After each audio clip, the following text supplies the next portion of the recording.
पश्चिम Asia की तपती जमीन पर जब भी युद्ध की आहट होती है तो उसकी गूंज सिर्फ सीमाओं तक सीमित नहीं रहती, वह वैश्विक शक्ति संतुलन, कूटनीति और सैन्य रणनीति की भी पूरी तस्वीर बदल देती है। इस बार भी कुछ ऐसा ही हो रहा है।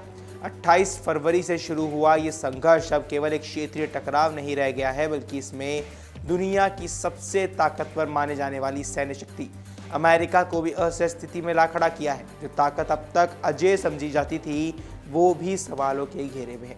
नमस्कार, आप देख रहे हैं अमर उजाला। मैं हूं आपके साथ साहिल सुयाल। दरअसल एक मीडिया रिपोर्ट ने इस बदलते परिदृश्य की एक गंभीर तस्वीर पेश की है। रिपोर्ट के मुताबिक ईरान और उसके सहयोगियों ने बेहद सुनियोजित रणनीति के तहत पश्चिम एशिया में फैले अमेरिकी सैन्य ढांचे को निशाना बनाया। बताया जा रहा है कि 8 देशों में स्थित 16 अमेरिकी सैन्य ठिकानों को भारी नुकसान पहुंचाया गया। ये नुकसान केवल सतही नहीं, बल्कि कई ठिकाने ऐसे भी हैं जो अब आंशिक रूप से अनुपयोगी हो चुके हैं। सैटेलाइट तस्वीरों और अमेरिकी अधिकारियों के बयानों के आधार पर सामने आई जानकारी ये संकेत देती है कि हमले बेहद सटीक और रणनीतिक थे। ईरान ने अंधाधुंध हमले करने के बजाय उन संसाधनों को निशाना बनाया जो न केवल महंगे हैं, बल्कि जिन्हें तुरंत बदलना भी आसान नहीं है। इन हमलों में उन्नत रडार सिस्टम, संचार नेटवर्क और लड़ाकू विमानों को सबसे ज़्यादा नुकसान पहुंचाया गया है। एक अमेरिकी कांग्रेस सहयोगी के हवाले से रिपोर्ट में ये भी कहा गया है कि ईरान ने उन ठिकानों की पहचान की जो लागत के लिहाज से सबसे ज़्यादा संवेदनशील थे। रडार सिस्टम हमारे सबसे महंगे और सीमित संसाधनों में से एक है।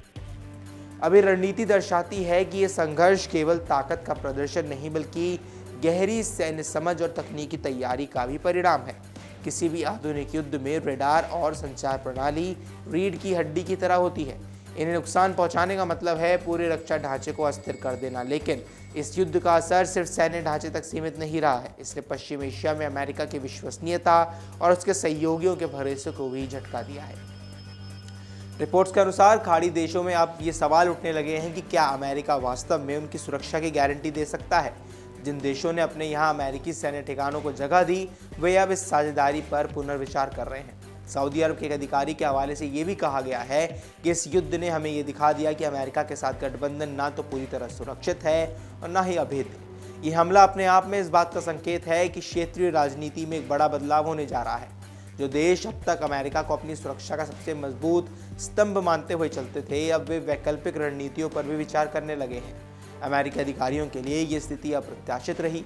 अब मीडिया रिपोर्ट के अनुसार एक वरिष्ठ अमेरिकी सूत्र ने तबाही के स्तर पर टिप्पणी करते हुए कहा, मैंने ऐसा मंजर पहले कभी नहीं देखा। ये बयान इस बात को और पुख्ता करता है कि इस बार का हमला सामान्य नहीं था, बल्कि इसकी तीव्रता और प्रभाव ने अमेरिकी रक्षा तंत्र को भी चौंका दिया। इस पूरे संघर्ष का एक और महत्वपूर्ण पहलू है आर्थिक बोझ। अब युद्ध केवल हथियारों और रणनीतियों का खेल नहीं होता है, बल्कि अर्थव्यवस्था पर भी गहरा असर डालता है। पेंटागन के कॉम्प्ट्रोलर जूल्स जे हर्स्ट 3 ने अमेरिकी सांसदों की जानकारी दी कि इस संघर्ष में अब तक लगभग $25 बिलियन खर्च हो चुके हैं। हालांकि रक्षा विशेषज्ञों और अंदरूनी सूत्रों का मानना है कि वास्तविक नुकसान इससे कई ज़्यादा है। अब कुछ अनुमानों के मुताबिक कुल आर्थिक क्षति 40 से $50 बिलियन तक पहुंच सकती है, जो भारतीय मुद्रा में लगभग 5 लाख करोड़ रुपए के बराबर बैठती है। यह आंकड़ा केवल प्रत्यक्ष खर्च को नहीं दर्शाता, बल्कि इसमें उपकरणों की क्षति, मरम्मत और पुनर्निर्माण की लागत भी जुड़ी हुई है। इस स्तर का आर्थिक बोझ किसी भी देश के लिए चिंता का विषय हो सकता है, भले ही वे अमेरिका जैसे आर्थिक महाशक्ति ही क्यों ना हो। अब इस बीच ईरान ने अपनी ओर से कड़ा संदेश भी जारी किया है। ईरान ने चेतावनी दी है कि अगर अमेरिका ने दोबारा हमला करने की कोशिश की तो उसे और भी गंभीर परिणाम भुगतने होंगे। अब ये बयान इस बात का संकेत है कि तनाव अभी भी खत्म नहीं हुआ है, बल्कि आने वाले समय में और ज़्यादा बढ़ सकता है। फिलहाल पूरे पश्चिम एशिया में अमेरिकी सैन्य ठिकानों और रक्षा प्रणालियों को हाई अलर्ट पर रखा गया है।